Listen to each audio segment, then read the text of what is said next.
A TIM é pioneira em áreas rurais e o 4G TIM no campo foi só o começo. Temos a maior rede de internet das coisas do Brasil, com soluções modernas e customizadas, conectando dispositivos e pessoas. A coleta de dados e o monitoramento em tempo real ajudam a trazer mais eficiência e a aumentar a receita do seu negócio. Conheça as possibilidades que a TIM oferece para levar mais tecnologia e conectividade para o seu negócio e faça parte da transformação digital do setor rural.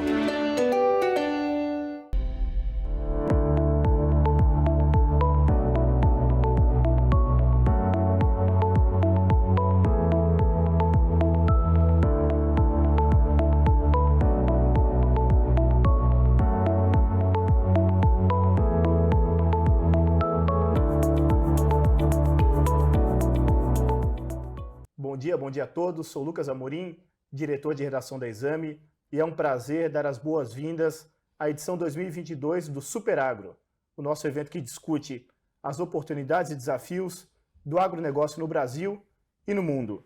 É um prazer dar as boas-vindas a David Rod, cônsul-geral dos Estados Unidos em São Paulo. Bem-vindo. Obrigado, bom dia. Maicon Cossa, presidente comercial da Yara. Bem-vindo, Maicon. Bom dia, obrigado. E Augusto Maia, Sales Trader do BTG Pactual, especialista em commodities. Bem-vindo, Augusto. Bom dia, Lucas. Bom, bem-vindo a todos. Para começar o painel, eu vou abrir para uma rodada inicial de considerações, começando pelo senhor e depois mais 5 minutinhos para cada um, para depois a gente entrar nas perguntas. Por favor. Ok, bom dia a todos. Estou muito feliz de estar aqui.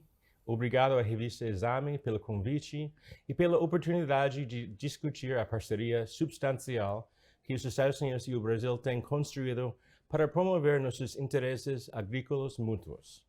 Estou ansioso pela conversa deste painel com Augusto Maia, Maicon Cossa e Lucas Amorim.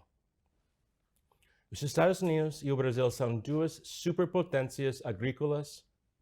Juntos fornecemos 60% do milho de todo o mundo e mais de 80% de toda a soja. Somos grandes produtores de aves e de carnes bovina e suína, abastecendo grandes mercados. É isso que significa que somos competidores em mercados globais. Apesar dessa competição, somos parceiros em assuntos importantes, como biotecnologia agrícola, avanços em pesquisas e o uso de tecnologia na agricultura. Essa colaboração de longa data apoia nossos setores agrícolas e tem contribuído para a promoção da segurança alimentar global. Os últimos 2 anos têm sido desafiadores para o agronegócio. Entre a pandemia global e agora a guerra na Ucrânia, temos vivido interrupções massivas nas cadeias de abastecimento e nos fluxos comerciais. Ao mesmo tempo, a mudança climática continua a elevar os custos dos negócios e os riscos de fazer a coisa certa estão cada vez maiores.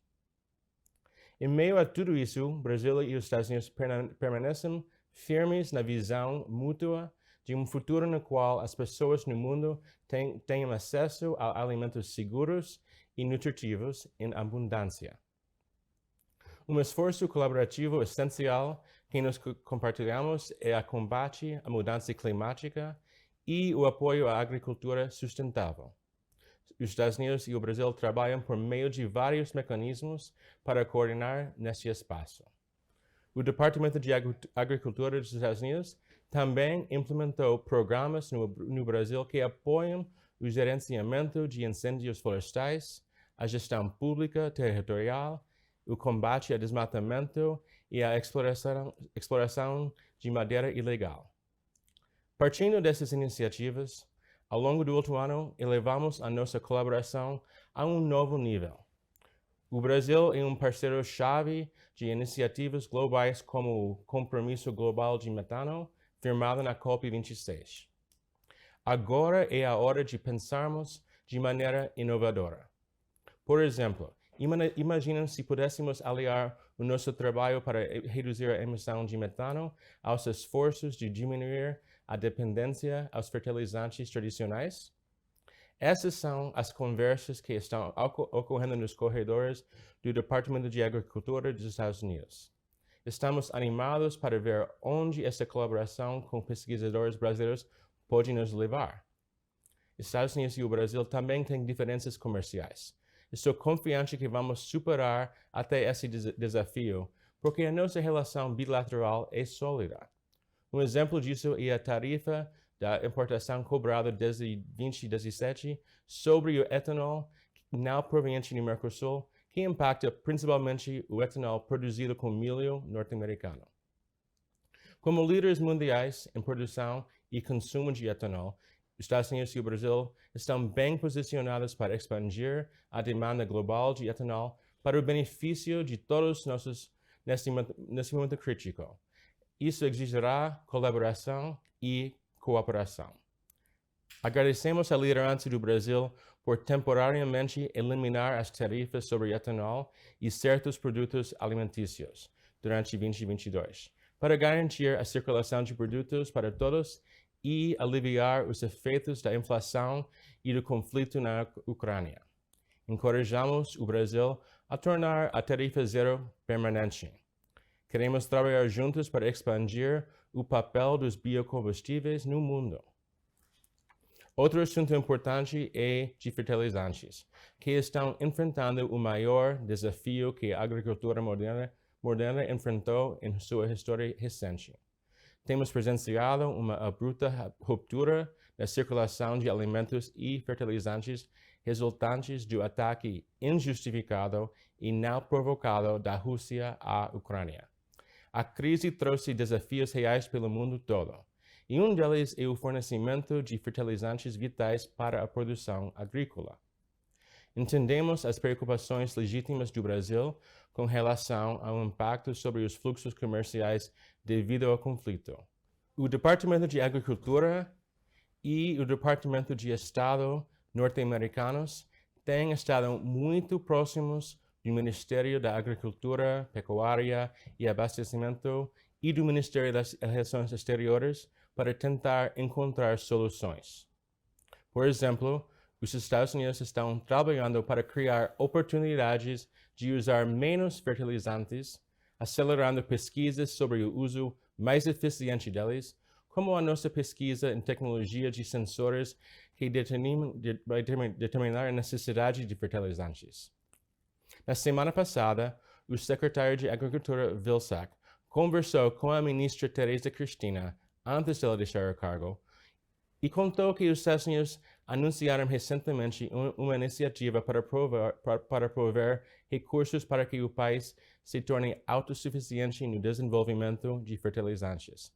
Também sabemos que a Embrapa está atualmente analisando solos brasileiros em fazendas para ver se é possível reduzir a aplicação de fertilizantes. Nossa relação no agronegócio é muito próxima. Nós falamos constantemente e já estamos em contato com o novo ministro Marcos Montes. Reconhecemos que essas não são soluções rápidas, mas nossos países compartilham dos mesmos valores e sabem que colaboração, como já demonstramos no passado, levará a resultados significativos. Estamos trabalhando duro por uma relação bilateral forte que beneficie agricultores, fazendeiros, trabalhadores, negócios e as economias dos dois países. Juntos, os Estados Unidos e o Brasil alimentam o mundo, não apenas com produtos, mas tecnologia avançada e conhecimento. Eu sei que juntos podemos fazer mais e obrigado pela oportunidade de estar aqui hoje e participar desse importante debate. Eu que agradeço. Obrigado, David Rod, cônsul-geral dos Estados Unidos em São Paulo. E agora eu passo a palavra para Maicon Cossa, vice-presidente comercial da Yara. A Yara, um dos gigantes do agronegócio. E, Maicon, você virou uma fonte obrigatória quando o tema é fertilizantes, um dos temas da vez nesse começo de 2022. Muito bem-vindo. Obrigado, Lucas. Obrigado, primeiramente, pela oportunidade de estar aqui para discutir com nossos colegas aqui o momento atual do agronegócio brasileiro. Como tu bem mencionaste, Lucas, o setor de fertilizantes está mais em voga do que talvez do que nunca, né? Então, primeiramente, aqui reforçar o comprometimento e o compromisso que a Yara, um dos gigantes mundiais, então, como tu falas, né, Lucas, na produção, distribuição de fertilizantes, na nutrição de plantas, com uma posição muito relevante aqui no Brasil, de longa data e focando no futuro da agricultura brasileira. sim, o setor que passa por mais um desafio bastante importante em 2022. Lembrando que a gente já vem, né, de 2 anos com a pandemia, que imputou vários desafios no abastecimento de fertilizantes, assim como outros elementos na cadeia de abastecimento no Brasil. O setor que tem respondido à altura, né? Lembrando que fertilizantes no Brasil teve um crescimento de 30% mais ou menos ao longo dos últimos 3 anos, e o setor conseguiu, de fato, atender a essa demanda crescente, né? E em 2022 estamos diante de um desafio ainda mais importante, né? Dado com a invasão da Rússia à Ucrânia, a qual a Yara condena, e obviamente isso gera uma preocupação muito grande em relação à segurança alimentar mundial, e obviamente o Brasil tem um papel muito importante nesse contexto. O Brasil, que no agronegócio é um gigante, né, como já mencionado aqui pelo David, né, junto com outros países como Estados Unidos, e tem sim essa responsabilidade de alimentar o mundo. E a Yara está aqui para ser parte da solução, buscando alternativas para que a gente garanta o abastecimento dos produtos, né, dos fertilizantes no curto prazo, mas muito mais do que isso, né, para que a gente consiga encontrar soluções de médio e longo prazo, que atendam muito além do abastecimento, a busca por alternativas mais sustentáveis, que por um lado, sim, visem reduzir a dependência que o Brasil tem de importações, por exemplo, aqui no tema dos fertilizantes, mas que muito mais do que isso a gente consiga ter práticas e soluções muito mais sustentáveis. Seja, por exemplo, né, pelo desenvolvimento, como também já de alguma forma mencionado pelo David aqui, né, de soluções ambientalmente mais positivas, né, como fontes por exemplo, fertilizantes produzidos a partir de amônia verde, né, proveniente do biometano, no qual a Yara já tem projetos concretos, né, parceria concreta, nesse caso com a Raizen, aqui que a gente começa a comprar biometano a partir do ano que vem, para produzir então o primeiro fertilizante verde, né? Então essas iniciativas a gente entende que elas devem ser aceleradas nesse momento, buscando que a gente tenha no futuro uma agricultura muito mais sustentável, ainda mais sustentável aqui no Brasil, que o Brasil siga sendo uma fonte importante para alimentar o mundo, e que também a gente tenha a redução da dependência de importações, que traria maior estabilidade no final do dia para toda a cadeia, mas pensando muito lá no agricultor brasileiro, né, que vive sob muitas intempéries, né, sob muitas dúvidas, sob sol, sob chuva, com muitas, de novo, né, incertezas, e mais uma agora sobre o abastecimento, nesse caso de fertilizantes, né? Então, quanto maior a estabilidade, a segurança que a gente puder trazer para o agricultor brasileiro, que é um ente muito importante na cadeia de alimentação do mundo, a Yara é parceira. A Yara está aqui no Brasil para uma jornada de longo prazo, para ser a parceira preferida, a parceira de fato dos agricultores brasileiros e da cadeia de alimentos, para fazer essa transição, essa jornada rumo a uma agricultura ainda mais sustentável no Brasil. Obrigado, Maicon. Passar a bola agora para Augusto Maia, Sales Trader do Banco BTG Pactual. Augusto, mencionado aqui no começo da conversa, um ambiente conturbado no curto prazo e a necessidade de soluções de médio e longo prazo. Queria passar para você fazer sua consideração inicial. Bem-vindo. É um prazer estar aqui, Lucas, Maicon e David, para contribuir com esse painel sobre geopolítica no evento da Exame, representando o BTG Pactual, o banco que cada dia mais tem olhado para a agricultura brasileira e para os produtores com um pouco mais de carinho ao longo desses anos. Meus colegas já pontuaram algumas coisas interessantes aqui sobre o momento atual, e eu acho que o painel de geopolítica vem a colaborar principalmente com o que o Lucas acabou de mencionar, que é o médio e longo prazo. Acho que boa parte do país hoje e do mundo também já sabe que o Brasil é uma potência agro. Hoje nós somos o terceiro maior exportador de commodities agrícolas, o maior saldo de balança comercial do planeta. O agro auxiliou muitos processos dentro do Brasil ao desenvolvimento das indústrias, dos serviços, das cidades do interior. E cada vez mais, quando o assunto agro volta à cena, acho que não só a população brasileira, mas como a população do mundo pensa em como está o agro brasileiro, né? Tem uma dualidade que é muito forte aí. Acho que de um primeiro lado, todo mundo pensa sim, o Brasil é o celeiro do mundo e a gente vai alimentar o mundo inteiro até onde for possível, até onde a nossa tecnologia, o domínio sobre a agricultura tropical nos deixar ir. e por outro lado, um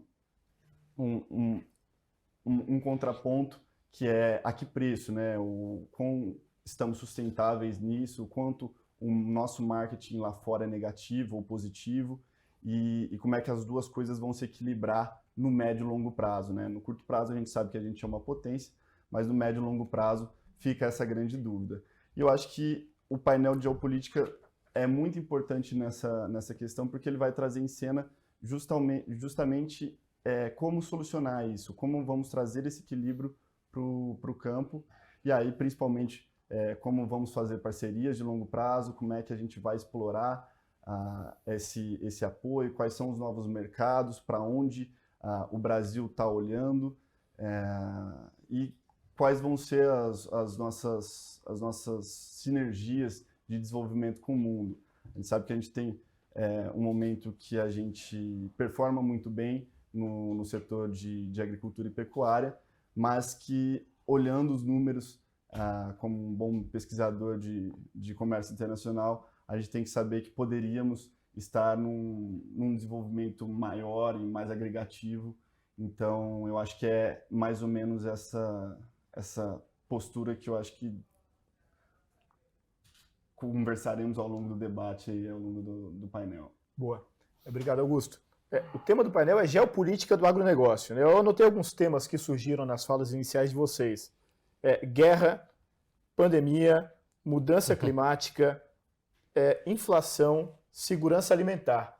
É um ambiente super complexo esse do começo de 2022. David, eu queria começar por você, perguntando se esse contexto muda a dinâmica da geopolítica do agronegócio ou só acelera a necessidade de buscar soluções?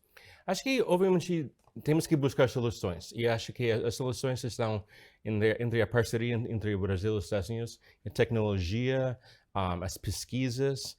Sabemos que tem muito investimento brasileiro nos Estados Unidos e tem muito investimento no Brasil aqui do lado americano. E acho que trabalhamos juntos que podemos avançar em todos esses temas que concordo que são complicados, mas acho que todos têm soluções e especialmente precisamos de esta colaboração e cooperação.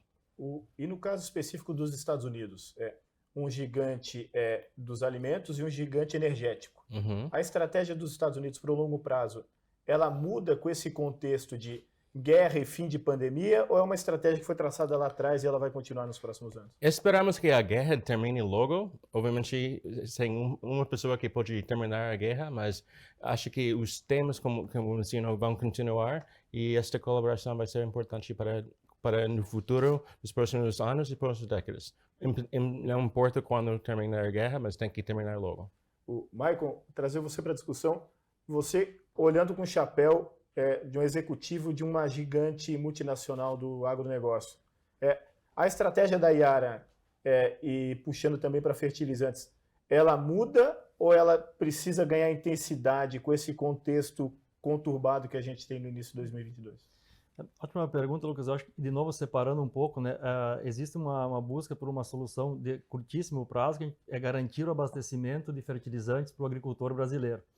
Isso precisa se resolver da maneira correta, né? A gente também não pode, para resolver isso, esquecer, seja no caso da Yara, seja no caso do setor, seja no caso do Brasil, passar por cima de alguns elementos que vão comprometeriam o nosso longo prazo. Mas, dito isso, né, a gente precisa resolver o 2022 do abastecimento, e a Yara está 100% comprometida em buscar as melhores alternativas para mitigar ao máximo os impactos diretamente na agricultura, mas como consequência em toda a cadeia, né, que se sucede, inclusive chegando lá no final do dia na inflação. Dito isso, a nossa agenda, a agenda da Yara, a estratégia de longo prazo, ela não muda e, pelo contrário, né, a gente tem um entendimento que o que parecia óbvio, de fato é óbvio, né? A gente precisa acelerar essa agenda de buscar sejam soluções do ponto de vista de nutrição de plantas, especificamente, né, que elas sejam mais sustentáveis em todos os sentidos, como até de alguma forma mencionei antes, né, seja no âmbito do produto, né, sendo um produto, por exemplo, mais verde, né, que atenda a nossas metas de longo prazo ambientais, né, a Yara que busca a neutralidade em emissão de carbonos até 2050, está comprometida com isso, seja no melhor uso, o uso mais racional dos fertilizantes, né, que a gente sabe, e o David menciona aqui o tema da tecnologia, né, A Yara é muito focada em buscar a tecnologia, de novo, seja no produto, seja na recomendação, o conhecimento, né?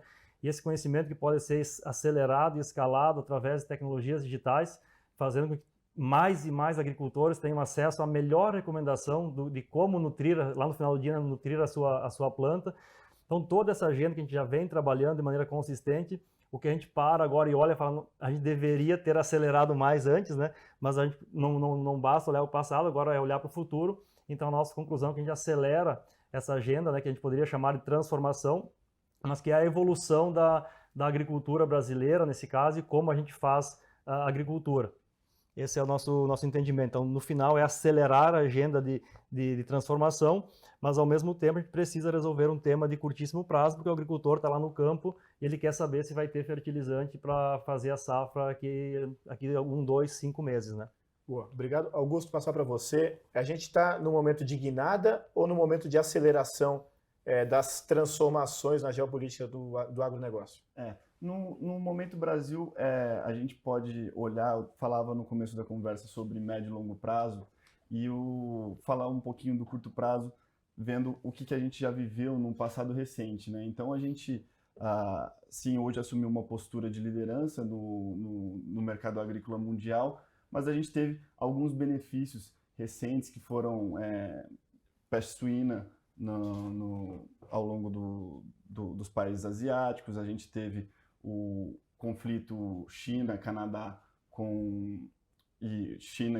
Canadá e Estados Unidos contra a China no comércio internacional, e seca em alguns principais produtores ao longo do mundo, e isso contribuiu muito para que o Brasil se tivesse uma aparição muito positiva como quem fosse solucionar o problema, né? Como se fosse ali o banco que dá caixa para os conflitos geopolíticos. E aí, principalmente depois, a gente teve Covid e o câmbio, principalmente o real, subindo bastante, né? Se depreciando bem, o que favorece também as exportações e o Brasil como um todo no comércio mundial. Só que, além desses pontos, né, que são pontos assim que a gente pode falar que são pontuais, né, realmente, a gente, na agenda de geopolítica, o país pouco evoluiu, né? A gente não teve uma evolução em nível de comércio bilateral, hoje nós somos um país que tem poucos acordos de comércio bilateral, ou seja, conversas sobre tarifas e protecionismo.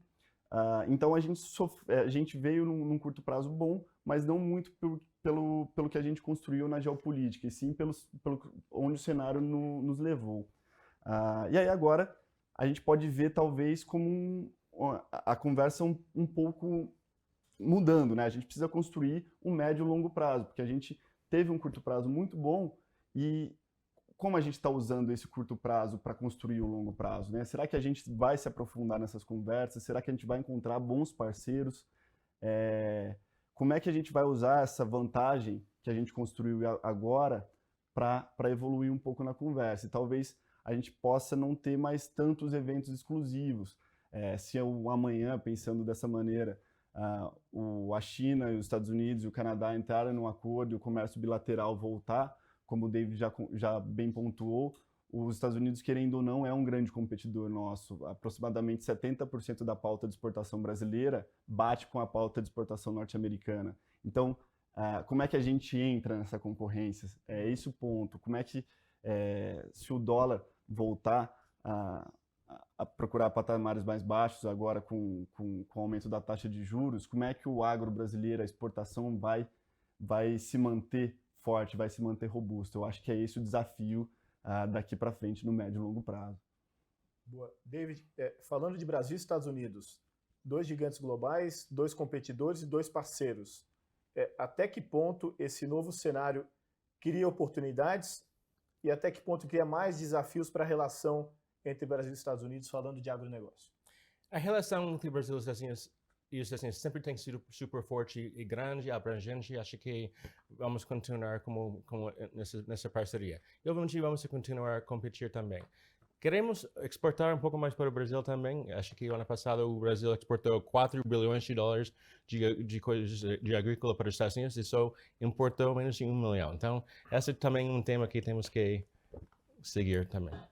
Eu gostaria até de adicionar um pouco mais de número à fala do David, que no começo da conversa eu pontuei sobre o saldo da balança comercial ser o mais favorável do planeta, mas isso ao mesmo tempo os nossos parceiros comerciais não olham essa questão com bom grado, né? Ou seja, a gente está exportando muito, a gente está importando pouco. E talvez, se a gente importasse um pouco mais através de acordos comerciais, a gente poderia exportar muito mais. O mercado ele poderia ser mais colaborativo. Então, esse é um ponto que talvez o Brasil pudesse, através dos acordos e das parcerias, evoluir nesse sentido. E também temos tido uma colaboração boa com o Brasil na OMC também. Acho que seguimos muitos dos mesmos temas e esse é um outro sinal da cooperação e colaboração entre os dois países e os dois governos. Augusto, eu queria ver se você consegue detalhar para a gente um pouco essa balança comercial do agronegócio brasileiro. O que a gente importa, o que a gente exporta e onde estão as oportunidades?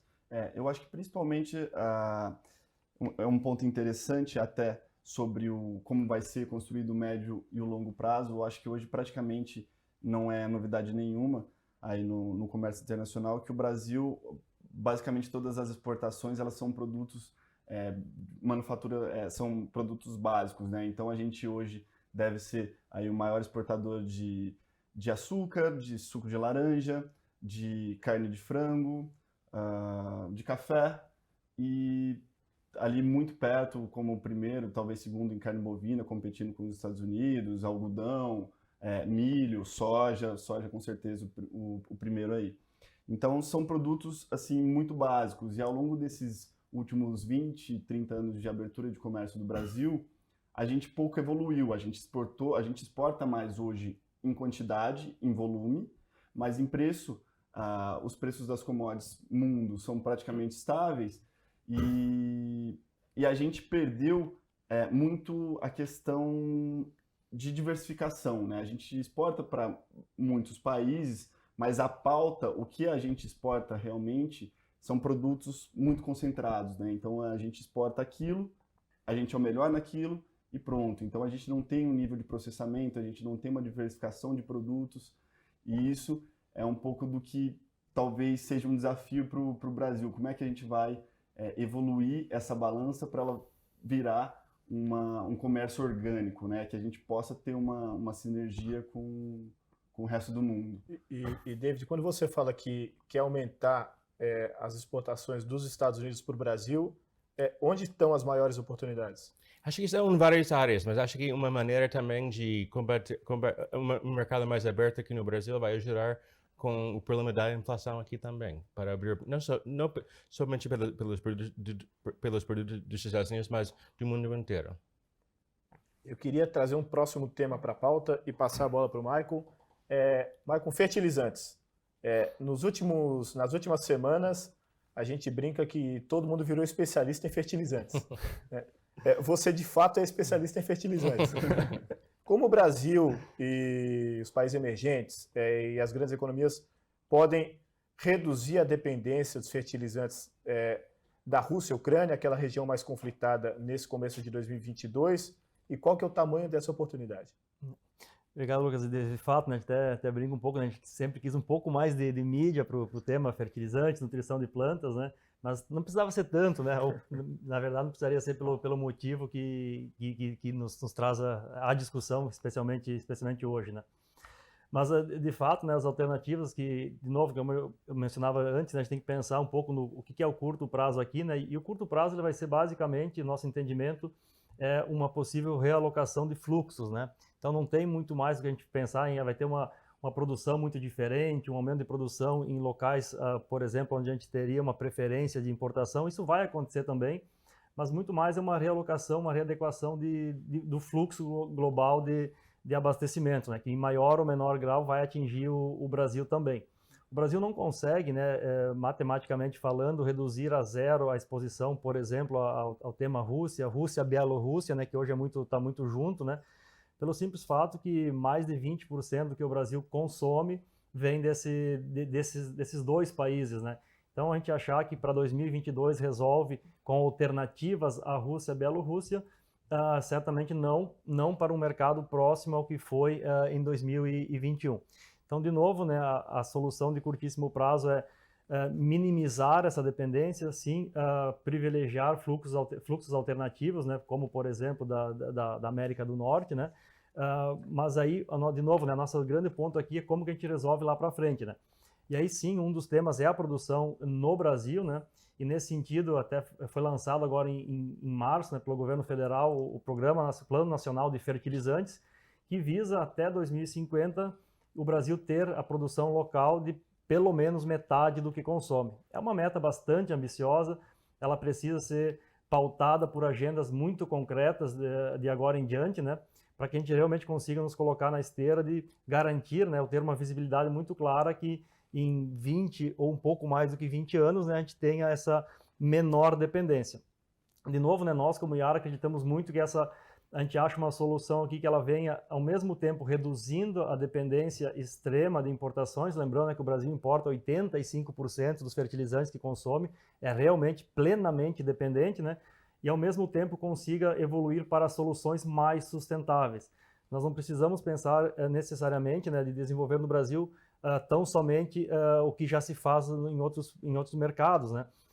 De novo, né, a gente precisa buscar soluções alternativas e o Brasil tem muitos elementos que levam a isso. Por exemplo, eu citei inicialmente, né, o tema do biometano, né, que a gente tem disponibilidade imensa, né, e imensa eu sei que não é um número, né, e o meu colega Augusto está olhando qual é o número, né, mas de fato, né, a produção vamos chamar de maneira, seria até um pouco pejorativa chamar de resíduos, né, mas de fato, né, resíduos que podem virar energia e essa energia verde levar à produção de um fertilizante verde, que por sua vez pode voltar na cadeia, levando a uma produção de alimentos verde, né? E de novo esse verde precisa ser melhor contextualizado aqui e certamente lá no final isso leva também a um prêmio na exportação, que conecta com o ponto do Augusto aqui, né?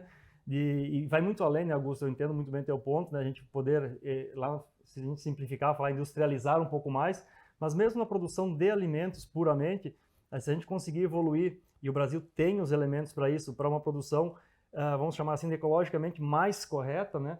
Isso também é hoje já um fator de agregação de valor.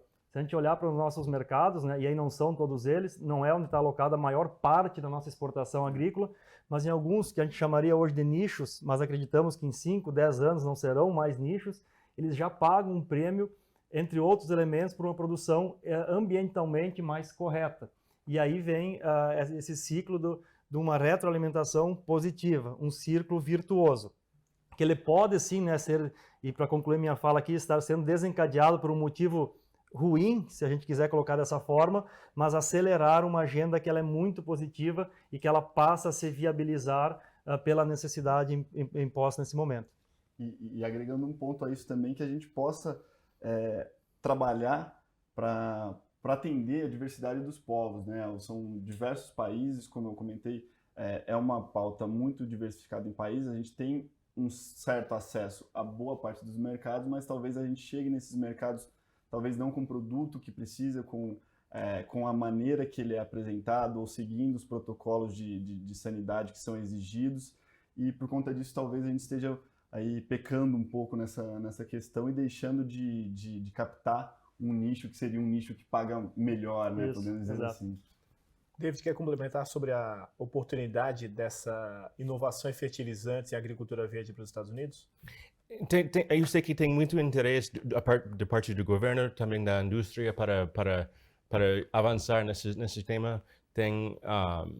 Acho que os dois países estão bem posicionados para realmente colaborar. Só queria mencionar que sobre o tema de buscar uma coisa mais sustentável, que aprendemos durante a pandemia que depender de só dois países para qualquer coisa é um perigo. Então, essa diversificação de chips, de ingredientes para vacinas, para fertilizantes, todo mundo tem que pensar bem que não tem um perigo de depender demais num lugar só.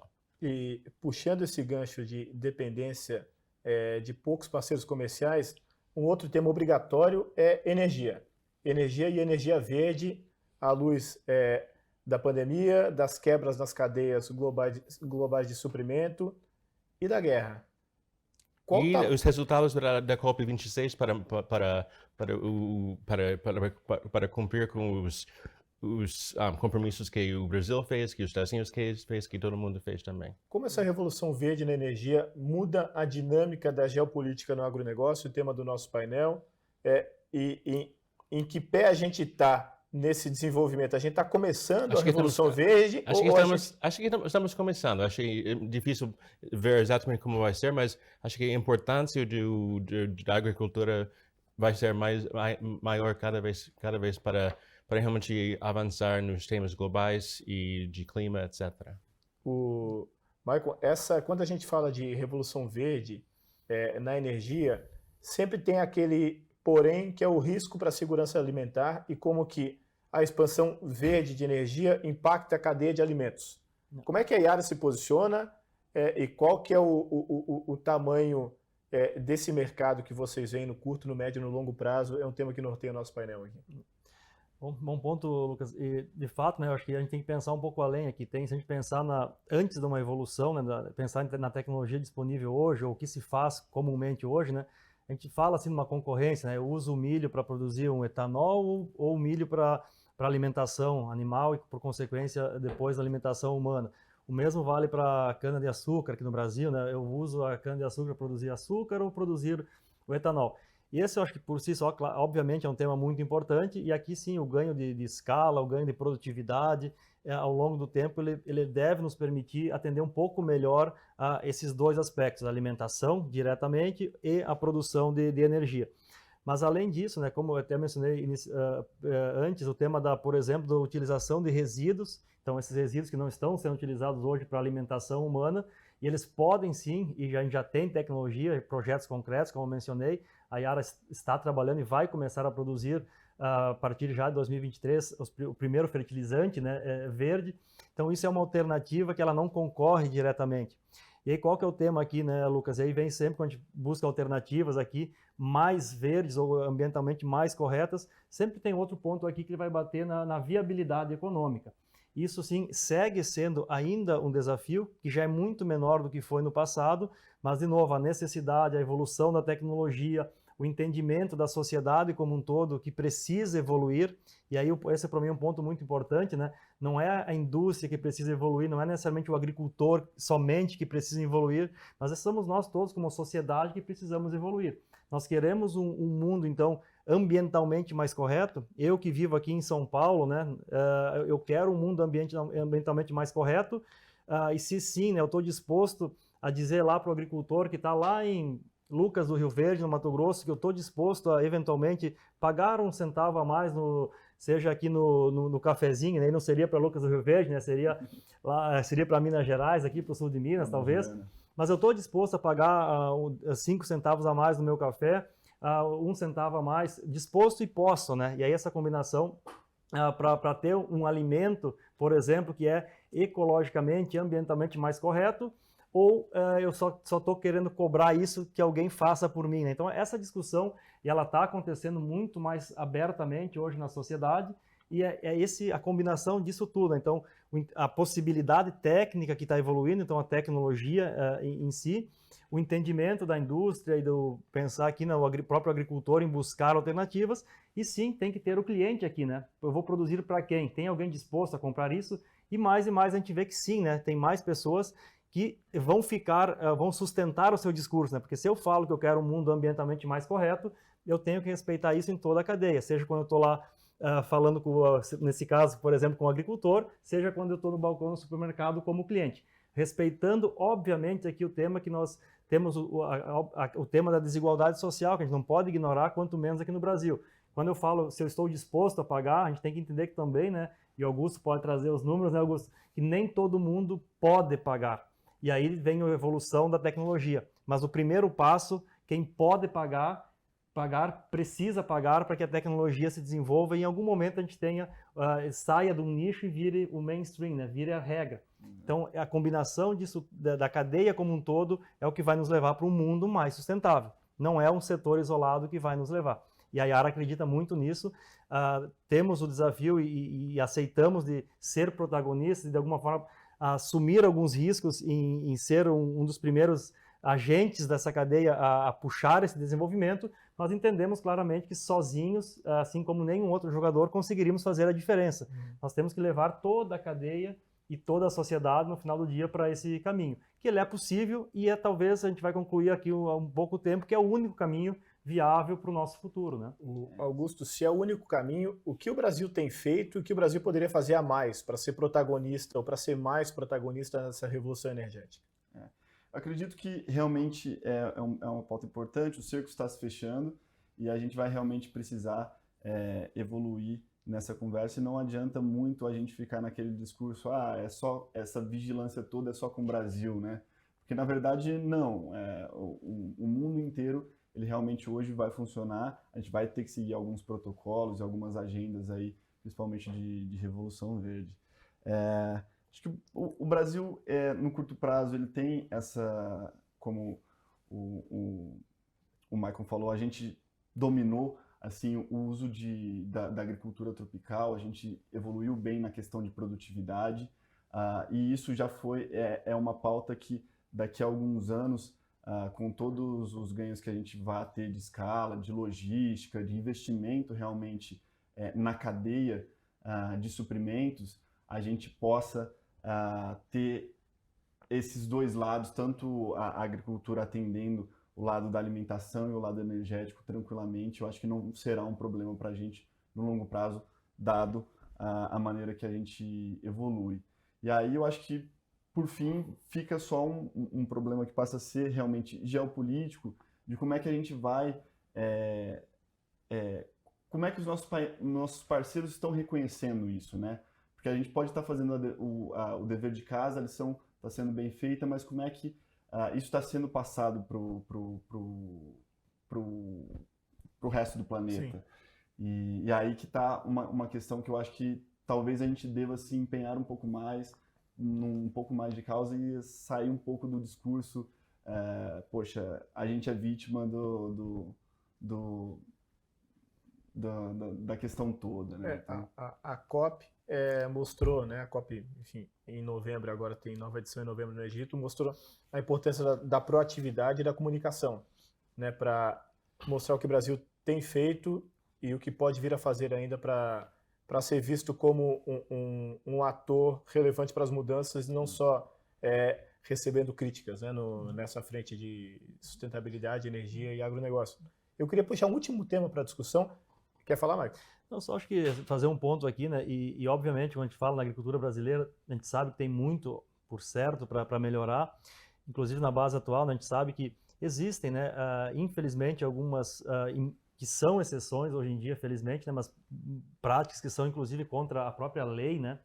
Mas na sua grande, imensa maioria, né, e eu falo assim e aí é um conhecimento empírico aqui de alguma forma, né, Augusto, não tenho a estatística exata aqui, mas é muito mais que 90% da agricultura brasileira, do agricultor brasileiro, faz uma agricultura de fato exemplar do ponto de vista tecnológico / ambiental, né? Quando a gente pensa, por exemplo, né, um velho conhecido nosso, mas é um exemplo ainda importante, o plantio direto, né, onde não tem problema mais de erosão de solo, tu tem a ciclagem de nutrientes, então a agricultura que se faz no Brasil, o próprio simples fato de fazer 2 ou 3 safras no mesmo pedaço de terra no mesmo ano, que isso otimiza muito, né? Então ao invés de eu precisar 3 áreas, né, eu preciso uma, né, eu preciso 2. Então o Brasil já está numa posição muito boa, no geral. Não quer dizer que, de novo, tem que eliminar isso, tem que ser muito rapidamente feito e eliminar as práticas inadequadas. E quem está fazendo isso, obviamente, tem que ser feito através de lei, de cumprimento de lei, mas esses 90 e poucos %, eu estou usando esse número de maneira empírica aqui, dos agricultores que já usam as melhores práticas, eles são os principais agentes e eles devem continuar fazendo isso, expulsando quem não está alinhado com o setor, porque isso tem um custo. Eventualmente, uma prática de 2%, 1% dessa imensa minoria, ela é o que causa um ônus muito grande para toda a categoria, especialmente porque é aquilo que vai dar o subsídio para quem queira fazer uma colocação generalista, né? Então aqui eu tenho uma prática inadequada e eu falo, não, a agricultura brasileira, ela segue essa prática. Então acho que tem, de novo, né, não é só o marketing bem feito, ele precisa melhorar, tem também um ponto de correção, mas ele não é a regra na agricultura brasileira. A agricultura brasileira como um todo, ela é de fato um exemplo para o mundo, a boa agricultura brasileira, por todos os aspectos técnicos, tecnológicos e do próprio ambiente de produção que o Brasil proporciona na agricultura tropical, que o Brasil dominou ao longo dos anos aqui, né? Eu acho que de maneira geral, nos últimos 20, 30 e talvez até 40 anos, esse ganho de visibilidade que a agricultura teve acabou que forçou essa expansão da cultura de produtividade, de fazer o certo, de sanidade, de ter as boas práticas no campo, meio que espontaneamente, né? Então, assim, o desenvolvimento das cidades no interior, as atividades mais produtivas, os campos mais produtivos, o avanço do pecuarista e do produtor, pensando cada vez mais em tecnologia. Eu acho que o evento vão ter alguns painéis falando sobre tecnologia, 5.0, etc.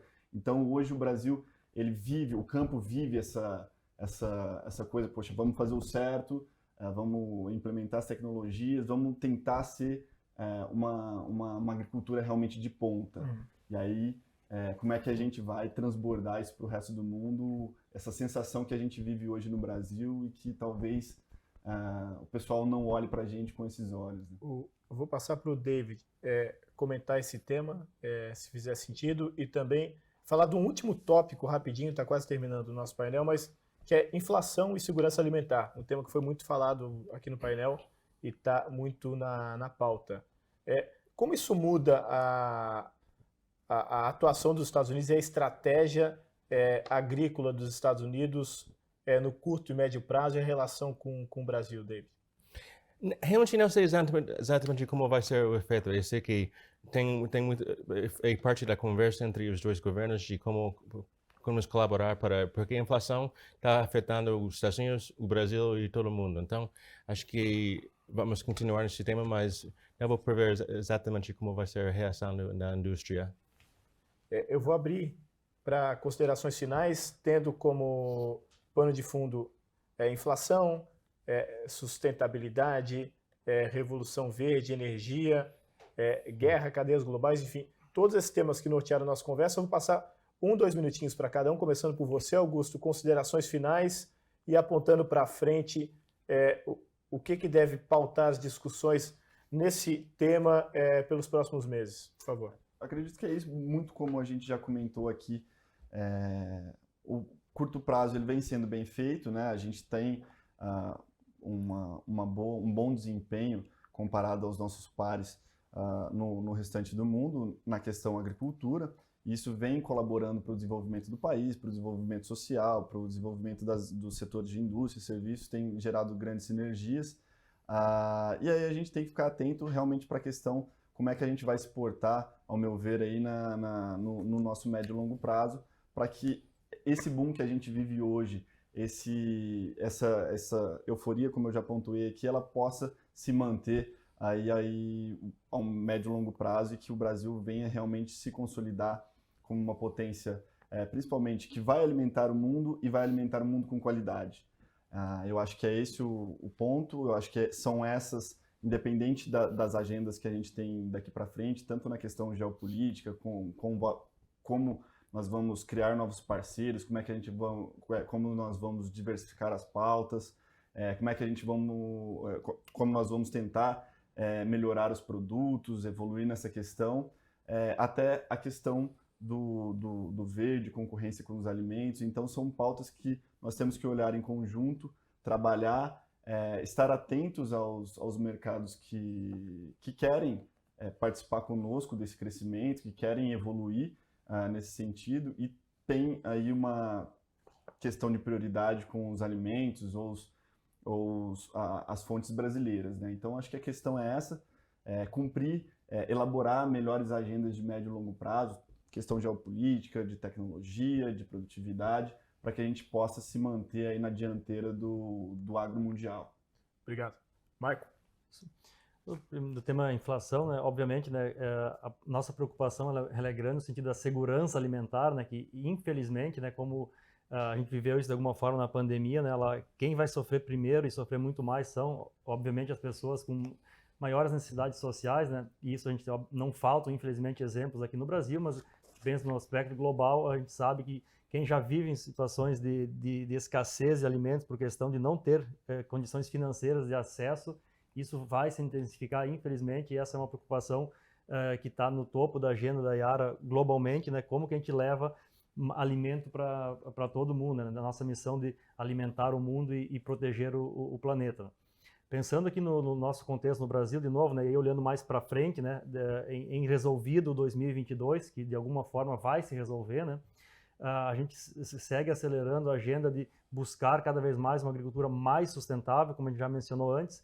E um ponto que aqui é muito importante, muito caro para nós, é o tema do agricultor, né, que nosso entendimento é muito claro que o agricultor ele é protagonista nesse contexto. E aí, quando a gente ouve ou eventualmente fala, né, sobre o agricultor, parece, às vezes, passa uma imagem que o agricultor é alguém que está lá relegado, está lá não é par do processo, ele é alguém que está eventualmente causando um dano ao meio ambiente ou não, mas nós precisamos conhecer o agricultor. O agricultor ele quer ser e ele é e precisa ser protagonista nesse processo. E o agricultor quer fazer melhor, está fazendo a cada dia melhor.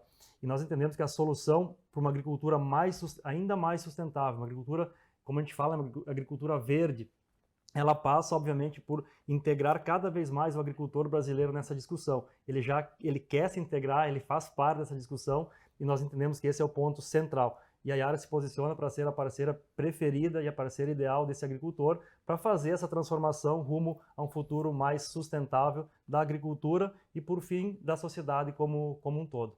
Obrigado, Michael. Bom, para encerrar o painel, David, Cônsul-Geral dos Estados Unidos em São Paulo. Rapidamente, acho que mesmo sendo difícil e com custos imediatos, os países democráticos, Brasil, Estados Unidos, todos, temos que continuar a pressão para acabar com a guerra na Rússia. É um tema altamente importante. O mais rápido que termina, o mais rápido que podemos resolver esses problemas melhorar os problemas de inflação, acesso aos fertilizantes, todo. Então, mesmo sendo difícil, temos que continuar.